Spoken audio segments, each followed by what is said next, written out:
Wonder why poverty is going up, homelessness is going up, the average income of the American worker is going down, job opportunities are going down, retirement savings are going down, and even bank account savings are going down. And hey, I'll remind you that if you have a bank account savings, that you might want to tuck away some money, kind of squirrel it here and there. In states like California, if it's there for 12 months in one day, you have not been responsible, and thus the government helps you with your responsibility via a process called achievement, and they go ahead and take it from you because you've clearly abandoned your property. This is beyond digging in pockets. This would be like if you don't turn your lights on when they walk by, then you've abandoned your property and they're going to take it too. They're doing everything they can. But here we've got U.S. Justice Department looking at Facebook. Now, granted, this was back in December, but let's take a look at this. Facebook Incorporated has filed 10,850 labor condition applications for H-1B visa and 4,139 labor certifications for green card from fiscal year 2018 to 2020. Facebook was ranked 12 among all visa sponsors. This was 12. There were companies that did more. And yes, you can name which FANG companies those were. But right now, the 1085 and the 4139, that's over 15,000 jobs that should have gone to US citizens, local, and yet they went to overseas. Facebook ranked again among the 12th among visa sponsors. Please note that 128 LCA for H-1B visa and 37 LC for green card have been denied or withdrawn during the same period. So look at this small portion of what was denied or withdrawn. So what is an H-1B visa? We're not going to look specifically at the green card at this point, but we do want to look at what an H-1B visa is. So here we've got the U.S. Justice Department has filed a lawsuit against Facebook alleging it is discriminating against U.S. workers by hiring on an H-1B and other temporary work permits. Facebook was among the top 5 recipients of all new H-1B visa recipients just in 2019, according to the U.S. Citizenship and Immigration data. Now, you might recall that under the former president, there was a pause that was hit with the slowing down the H-1B visa and imposing violations against the use of this. For any company who hires one H-1B visa individual, they are required first to post and promote the job locally, and then be able to substantiate that there was nobody in a local market that was able to accept that job. And for a decade now, it has been clear that that is not what is happening. These specifically high-tech companies in Silicon Valley routinely go out of this country to 3 main countries and pull them here and take away much higher paying jobs. They get higher salaries, they get more benefits, plus they get open access to legal resources. So at first the argument was that, you know, we just can't find the talent. Well, you know what? Many of us have applied for those jobs with more professional experience, more education, and more knowledge. And yet when we see the person who got the job, and previously you didn't know, but now you could look on LinkedIn for the title that you applied for, and usually within a few months, somebody will pop up with that. So you can see the individual who got the job, and you can start understanding who's coming into those positions. Now, this is hiring H-1B visa holders. If in fact you couldn't find anybody in the market, then often the thought was by bringing in talent from overseas, it would also be less expensive because you would bring in talent and pay them, you know, a slightly lower cost than what an individual here might be demanding for salary with cost, supply and demand. And yet that's not the case either, because after 5 months of doing taxes, I'm seeing that the only individuals who are making over $400,000 a year that have come onto the platform are H-1B visa holders. So that money isn't less than what the software engineers or tech individuals would be making in a local market.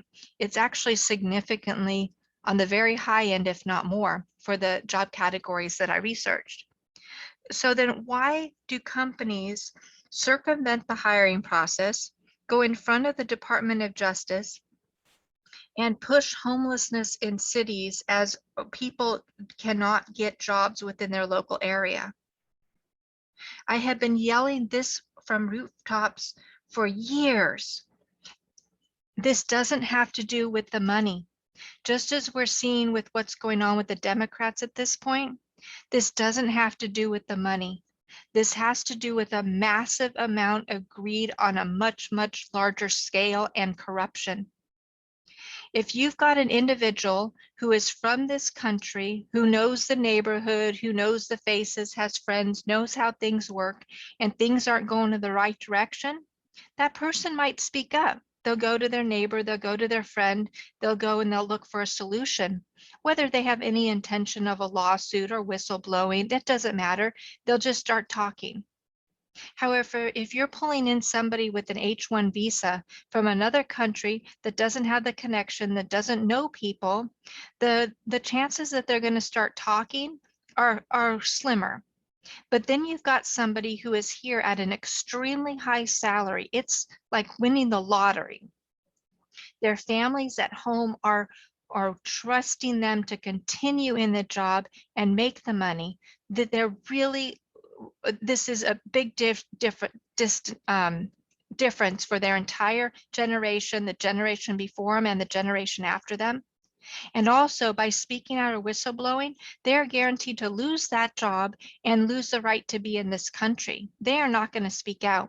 So who in your organization are you going to fill with these positions, or where in your organization are you going to fill with these positions when you want to go up against the government, or you want to shut down the president, or you want to start making your own rules and calling the shots, and you want to be the tail that's wagging the dog? So this is the article that came out in December. I keep following it. I haven't seen an outcome yet. These cases can take years, but one small case at a time, it will be like whack-a-mole. They've got to line them up and do them all and keep going after them with heavy, heavy penalties if there's going to be any change. And quite honestly, under this administration, this is encouraged more than ever, as we're seeing from the border. The U.S. Justice Department claims Facebook unfairly overlooked American workers. A new lawsuit says the social media giant favored those with H-1B visas, refusing to recruit, consider, or hire qualified U.S. workers. The U.S. Department of Justice accused Facebook on Thursday, so this came out in December, and it's, oh, here we go, it's over on the left here, December 3rd of 2020.